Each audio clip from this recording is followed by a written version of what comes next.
Hey guys, it's time to do another showcase. Today we are showcasing one of my butterflies.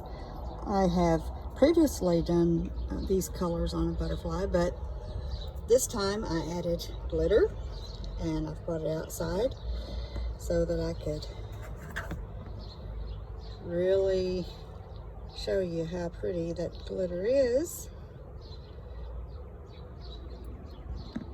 Plus we have some metallic paints. Both sides have been painted. They are similar but different.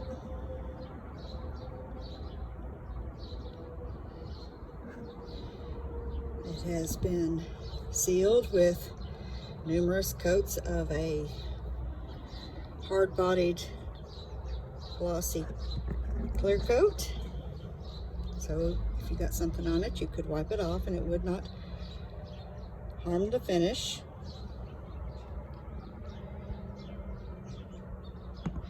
This item will be added to my Etsy shop today, so be sure to go check that out. Until I see you again, enjoy the rest of your day. Bye-bye.